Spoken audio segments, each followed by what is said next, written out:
Continuamos con Notimundo a la Carta.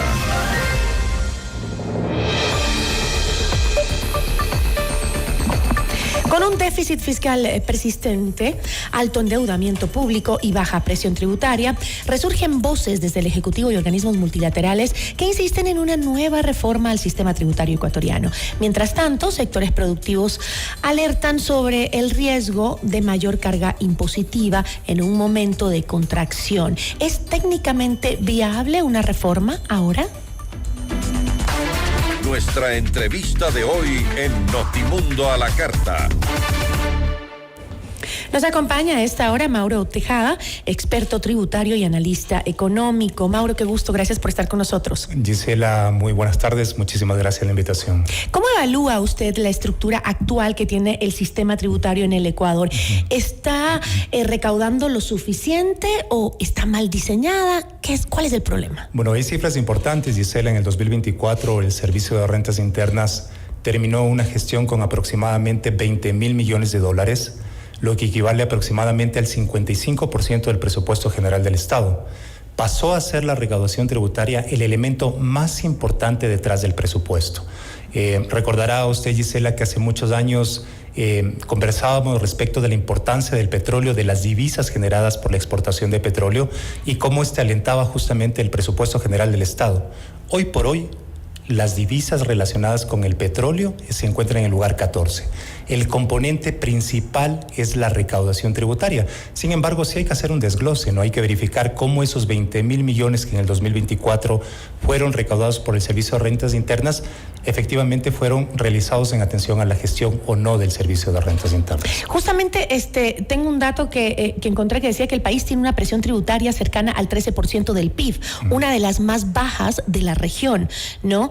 Sin embargo, ¿es ese el verdadero problema o el problema está en cómo se administran los recursos que se recaudan? La presión tributaria básicamente es comparar la recaudación versus el Producto Interno Bruto. Los 20,000 millones con aproximadamente 125,000 millones, que es el Producto Interno Bruto que tuvimos en el 2024. Esa es la cifra a la que usted hace referencia, Gisela. Sin embargo, si hacemos un comparativo con los países de la región, aproximadamente esa presión fiscal se encuentra en alrededor del 16 y del 17%. Eso equivale a que efectivamente hay que repensar el sistema tributario ecuatoriano.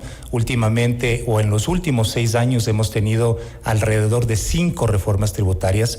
Sin embargo, todas estas reformas tributarias, Gisela, han estado enfocadas en temas recaudatorios. Ninguna ha trabajado temas estructurales. ¿Y a qué me refiero a temas estructurales? Por ejemplo, el tema de revisión de estos famosos impuestos distorsivos, ISD, y el impuesto a los consumos especiales. Hay que hacer una revisión respecto de si efectivamente esta carga impositiva, ¿no es cierto?, alienta o desalienta al empresario, al inversionista a venir al Ecuador. Entonces, esos son temas estructurales. El famoso gasto público, Gisela, que es básicamente todo el dinero que deja de percibir el Estado ecuatoriano, producto de los beneficios y las exoneraciones tributarias que se incorporan en todas las reformas tributarias. Entonces, claro, cuando el Estado hace una evaluación de cuánto equivale esa exoneración y esa reducción en el tema impositivo, son alrededor de 6,500 millones de dólares. Allá tiene que justamente, ¿no es cierto?, adentrarse en el caso de que efectivamente se presupueste una reforma tributaria, no tanto en el índole recaudatorio, sino en el tema estructural como tal. Pero entonces, ¿para eso se necesita una reforma estructural al sistema tributario o algunos hablaban de una reingeniería técnica y administrativa de lo que ya existe? Ese es otro componente. Como parte de esta reestructuración, digamos, de fondo estructural que tendría el sistema impositivo, también está el tema de gestión del Servicio de Rentas Internas. El Servicio de Rentas Internas tiene aproximadamente, Servicio de Rentas Internas y SENAE, ¿no? Recordemos ahí, Gisela, que Ecuador es uno de los pocos países de la región, conjuntamente con Bolivia, que tiene administraciones tributarias para el impuesto local y para el impuesto del exterior separadas. Lo que no sucede en Colombia, no sucede en Perú, no sucede en Chile, no sucede en Argentina. Es hora de pensar que efectivamente SENAE y Servicio de Rentas Internas se fusionan. Y eso frena también la inversión extranjera. Pero por supuesto, porque usted no sabe, ¿no es cierto? O más bien dicho, tiene que contratar un experto, un asesor, primero en el ámbito externo y después en el ámbito interno, lo que evidentemente genera costos importantes detrás de la gestión que puede tener una compañía. Ahora, según el Ministerio de Finanzas, se recauda poco, pero también hay evasión estructural. ¿Cuánto pesa realmente la evasión y el no pagar impuestos en el déficit fiscal? 6.500 millones de dólares corresponde a la evasión y a la elusión tributaria. Lo ha medido el Servicio de Rentas Internas, lo ha medido CEPAL, lo ha medido Banco Mundial. Todos los organismos multilaterales han coincidido en la cifra. Evasión y elusión tributaria, tanto en impuestos locales como del exterior. Y allá es justamente donde tiene que propender esta reestructuración y esta reforma estructural que yo denomino, Gisela. 1. Pensando justamente en estos impuestos distorsivos. 2, mejoren los procesos de control. Hoy por hoy, los procesos de control que tiene, sobre todo el Servicio de Rentas Internas, son de largo plazo, de un año y medio. Evidentemente eso no es tan eficiente, y no tanto relacionado por la gestión del funcionario, sino porque así está escrita la norma tributaria. Allá hay que justamente ir a atacar. 3, el recurso humano, Gisela. Mire, hay 3.500 funcionarios en el Servicio de Rentas Internas, de los cuales alrededor del 50% no están relacionados al giro del negocio de la administración tributaria, que es cobrar impuestos, y están en temas administrativos. El momento en el cual usted hace una fusión, SENAE y SRI, evidentemente hay una eficiencia detrás del manejo del funcionario público. Pero entonces un poco sería también simplificar el sistema, ¿no? Totalmente, simplificación en los procesos de control, que sean más rápidos, que sean más eficientes. La información, Gisela, mire, en este momento lastimosamente no existen las administraciones tributarias, ni en la central, menos aún en las seccionales. Si usted va a ver en los municipios, no sé, en Quijos, en Puerto Quito, en cualquiera de esos, lastimosamente no hay información de calidad que ayude a generar ese intercambio de información que es tan relevante para poder verificar riesgos de índole tributaria. ¿Pero cree usted que el país tiene un espacio político y económico para una nueva reforma tributaria en este momento? Mire, Gisela, recién leía un artículo respecto de que los gobernantes en su primer mandato y en sus 3 primeros meses de gestión, en una muestra de alrededor de 62 países, el 87% durante los 3 primeros meses de gestión generaban cambios estructurales en su sistema impositivo. Tenían la posibilidad. ¿Por qué? Porque había un capital político, porque tenían aprobación, porque tenían llegada con el Parlamento. Pero recordemos que este es digamos un gobierno especial, porque ya viene de otro gobierno, aunque haya sido un gobierno simplemente de un año y medio. Pero bueno, ¿no? hemos aprobado algunas leyes que por ahí, digamos, han tenido cabida por parte del legislativo en atención justamente a estas propuestas del gobierno central. Me parece que es el momento, ¿no es cierto?, trabajarlo técnicamente con la posibilidad de enunciar todos estos componentes que ponemos sobre la mesa.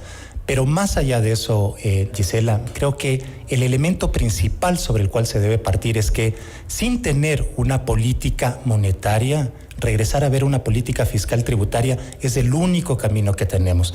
Darle seguridad y certeza jurídica al inversionista, darle la posibilidad de que, en el caso de que no esté de acuerdo, ¿no es cierto?, por A o B decisión de la administración tributaria, tenga la posibilidad de discutirlo técnicamente en sede judicial. Creo que es un elemento importantísimo detrás también de esta reestructuración. Es decir, las reformas deberían ir más hacia el tema de hacer estructuralmente una recaudación o un sistema de tributación que nos permita la facilidad de las inversiones extranjeras, la facilidad del comercio más regulado en el país, pero tratar de no ser impositivo simplemente, sino de liberar algunas cosas para que también esa inversión venga. Y bueno, esta reforma estructural que yo siempre menciono, Gisela, no solamente tiene que ir en el ámbito tributario como tal, también hay que empezar a trabajar con lo relacionado al Código de Trabajo. Cómo nosotros incorporamos y cómo tenemos esos limitantes detrás de la aplicación de la normativa de trabajadores, justamente para poder alentar esas decisiones que tiene el empresariado, que tiene el inversionista. Mire, solo por ejemplificarle, Gisela, en este momento en el Código de Trabajo hay un artículo que menciona que no es posible tener actividad económica debajo de la línea de tierra, es decir, en el subsuelo. Todos los centros comerciales tienen sus parqueaderos, ¿dónde? Debajo de la línea de suelo. Y hay una sanción pecuniaria y penal detrás de esa contravención de índole laboral. Usted se imagina lo que eso implica, ¿no es cierto?, para un inversionista el momento en el cual lee esa normativa laboral y tiene que decidir invertir en el Ecuador. Se lo va a preguntar 1, 2 y 3 veces. Entonces hay que trabajar de manera conjunta, ¿no es cierto?, en el ámbito laboral, en el ámbito tributario, pero también en el ámbito de poder abastecer lo que yo siempre digo, ¿no es cierto?, la coordinación sobre todo con UAFE. ¿Qué tan importante es en este momento las funciones y facultades que tiene la unidad de análisis financiero justamente para precautelar ese lavado de dinero? ¿Qué sectores o segmentos cree usted que están subtributando o mal enfocados, digamos, en el actual sistema? Bueno, el comercio, como siempre, pensando justamente que hay una economía subterránea detrás, ¿no es cierto?, los desempleados, los subempleados, las personas que sin tener un empleo adecuado tienen que salir a la calle a generar negocio, comercio, es donde normalmente, ¿no es cierto?, se ha evidenciado una tasa de evasión y elusión tributaria más importante. Y no solamente en el aspecto impositivo local, sobre todo en el contrabando, en aquello que se trae, ¿no es cierto?, del exterior, se importa, entre comillas, pero que lastimosamente no genera el tema arancelario, Fondinfa y todos los impuestos relacionados con un tratamiento adecuado en nacionalización y de desaduanización de esos bienes y servicios. Me parece que... ¿Y está de acuerdo con las propuestas que se hicieron en cuanto a lo del 4x4, lo que se cambió? Son 500 millones, ¿no? Básicamente, la metodología que ha utilizado el gobierno para poder estimar esta evasión y elusión tributaria justamente por el uso del 4x4. No sé si los $20, que es la tasa que se ha incorporado en este momento como digamos, solución, pueda ser, al final del día óptima, porque ¿qué pasa si usted compra un esfero en $15, Gisela, y tiene que pagar una tasa de 20? Los afectados van a ser los que realmente compran cositas porque acá son muy caras, no los que están evadiendo a través de este sistema. Los que están evadiendo era porque utilizaban un número de cédula y con eso generaban un sinnúmero de importaciones. Exacto. Entonces, más bien la política tendría que estar diseñada de tal manera que aliente, ¿no es cierto?, a que se genere el óptimo pago de impuestos y nacionalización de esas importaciones. Ahí debería enfocarse. Me parece que como una primera medida, como un primer momento, por supuesto que va a disminuir el tema de contrabando, pero hay que irlo repensando con la finalidad de poder, suplir técnicamente esas deficiencias que tenemos. Ahora, por las presiones que tenemos con los multilaterales, por ejemplo, el Fondo Monetario ha sugerido al gobierno ecuatoriano aumentar la recaudación para sostener el ajuste fiscal. ¿Qué margen tiene el país para cumplir esa exigencia sin afectar a los contribuyentes? Ahí me parece que hay 2 elementos importantes, Gisela. Primero, lo que ya mencionábamos hace un momento, el famoso gasto tributario, aproximadamente $4.500 millones, que son todos esos estipendios, beneficios, exoneraciones que tienen determinados sectores, porque en la norma en su momento se los incluyó. Pero no se ha hecho una evaluación técnica de si efectivamente detrás de esa exoneración, detrás de esa, falta de ingreso que va a tener el Estado ecuatoriano, se han generado los compromisos adecuados, generación de empleo, mayor productividad, mayor inversión y todo lo demás. Me parece que hay 4.500 millones que, ¿no es cierto?, hay una oportunidad para poder evaluarlos y detrás de eso, pues, tener y conseguir metas importantes. Un segundo elemento que me parece muy importante es el tema de la evasión y la elusión tributaria, que lo hablábamos hace un momento, $6.500 millones.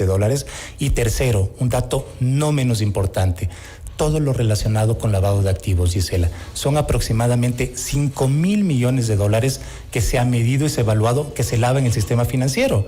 Ahí debe trabajar de manera complementaria GUAFE y servicio de rentas internas. Me parece que ahí hay 3 elementos importantes que, en atención a esas medidas incorporadas como parte de esta negociación con el Fondo Monetario, pueden ser de atención inmediata y, por supuesto, con consecución de objetivos de mediano y largo plazo. Yo le agradezco muchísimo, Mauro, por habernos acompañado. Gracias, Gisela, a usted. Nos acompañó Mauro Tejada, experto tributario y analista económico.